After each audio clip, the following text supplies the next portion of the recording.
अस्सलाम वालेकुम, कैसी हैं आप सब। MZ किचन्स में खुश आमदीद। आज मैं बनाने लगी हूँ मटन कौरमा। मटन कौरमा बनाने से पहले अगर आप मेरे चैनल पर न्यू हैं तो मेरे चैनल को सब्सक्राइब कर दें ताकि आपको मेरे आने वाली मज़ेदार रेसिपीज़ मिल सकें। तो चलिए हैं स्टार्ट करते हैं। सबसे पहले मैं कुकर लगाऊंगी। 1 किलो मैंने मटन लिया है, हड्डी वाला गोश्त लिया है मैंने। 4 टमाटर ऐड कर दूंगी। टमाटर काटने नहीं है, ऐसे ही ऐड करने हैं। 2 मीडियम साइज के प्याज लिए हैं मैंने, काट लूंगी इनको।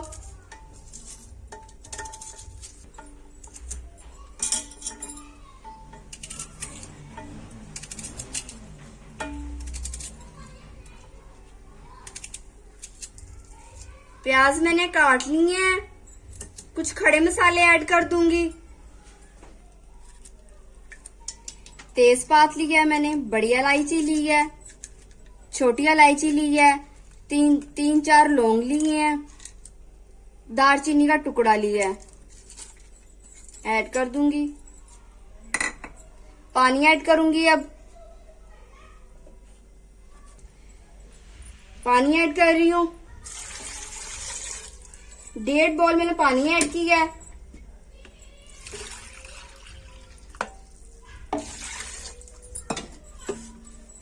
मिक्स कर लूंगी अच्छे से।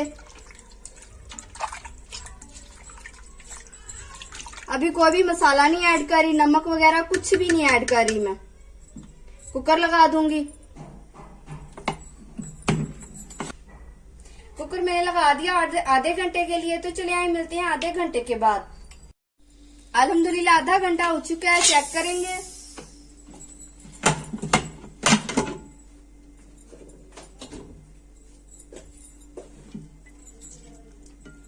गोश्त चेक कर लूंगी हुआ कि नहीं।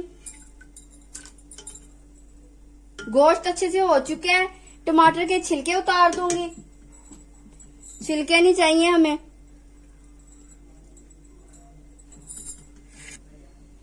ये जो खड़े मसाले हैं ये भी निकाल लूंगी, हमें ये नहीं चाहिए।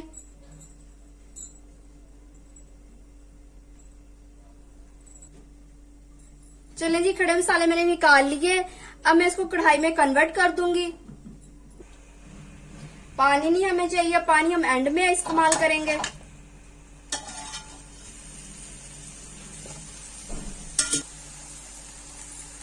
गोश्त निकाल लिया मैंने। अब जो पानी बचा है इसको भी अच्छे से खुश्क कर लूंगी ताकि साथ साथ टमाटर और प्याज भी अच्छे से घुल जाएं। प्याज और टमाटर घोलने के बाद घी ऐड करेंगे। चलें जी, अब घी ऐड कर दूंगी।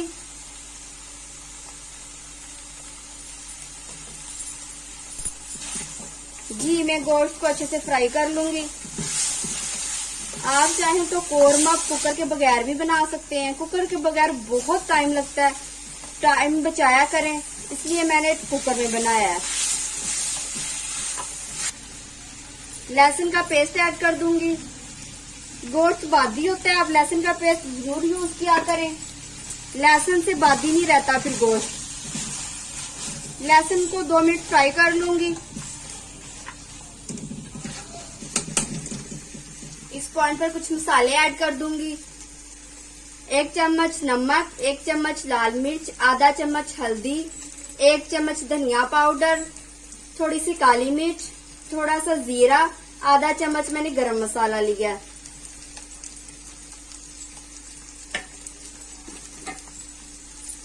मसालों को अच्छे से भून लूंगी। अगर आपको लगे कि जल रहा है तो आप पानी भी ऐड कर सकते हैं।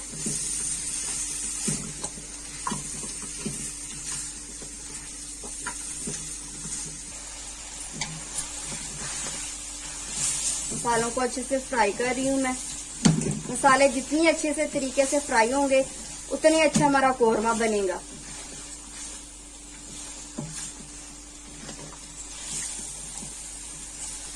खुशबू माशाल्लाह से बहुत प्यारी आ रही है।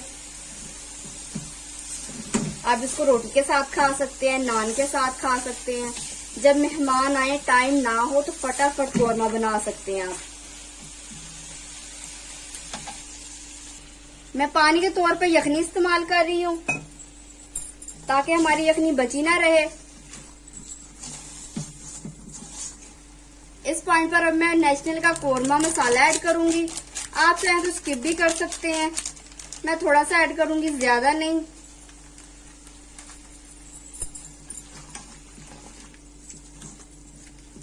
इसका फ्लेवर बहुत अच्छा आता है, खुशबू भी बहुत अच्छी आती है इसकी।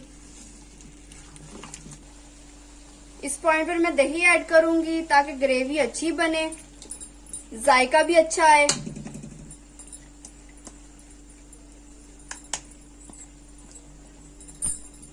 दही मैंने ज्यादा लिया है।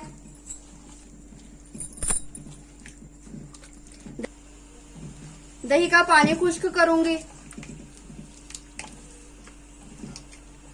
कोरमे मसाले की माशाल्लाह से खुशबू बहुत अच्छी आ रही है। आपके मेहमान खुश हो जाएंगे, बार बार फरमाइश करेंगे। अगर आप मेरे चैनल पर न्यू हैं तो मेरे चैनल को सब्सक्राइब कर दें।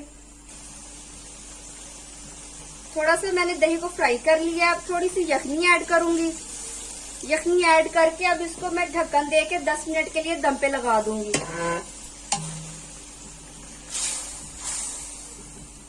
दम पे लगा दूंगी।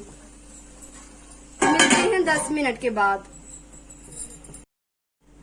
10 मिनट हो चुके हैं। अल्हम्दुलिल्लाह, आप लोग यकीन नहीं करेंगे, कोरमे की खुशबू पूरे घर में फैली हुई है। बहुत अच्छी खुशबू आ रही है। और ग्रेवी देखें जरा, घी देखें कैसे अलग हुआ है। माशाल्लाह से हमारा कोरमा रेडी है। तो चलिए आए डिश आउट कर लेते हैं। फाइनल लुक से पहले लंबी कटी हुई हरी मिर्ची ऐड कर दूंगी।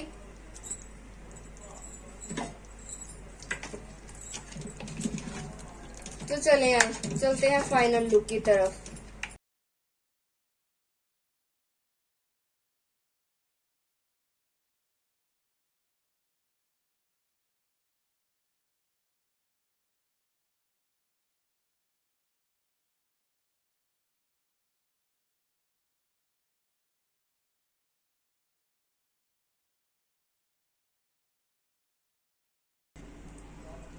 देखिए जरा, दानेदार ग्रेवी बनी है शादियों जैसी। जरूर ट्राई कीजिएगा। कोरमा कैसा बना मुझे कमेंट में जरूर बताइएगा।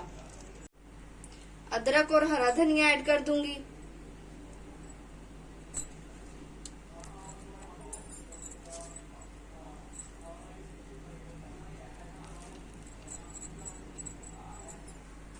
अल्हम्दुलिल्लाह, कोरमा हमारा बन चुका है। कैसा बना मुझे जरूर बताइएगा। अगर आपका कोई क्वेश्चन हो तो मुझे कमेंट कीजिएगा। अपना बहुत सा ख्याल रखिएगा, दुआओं में याद रखिएगा। मिलती हैं एक और नई रेसिपी के साथ। अल्लाह हाफिज।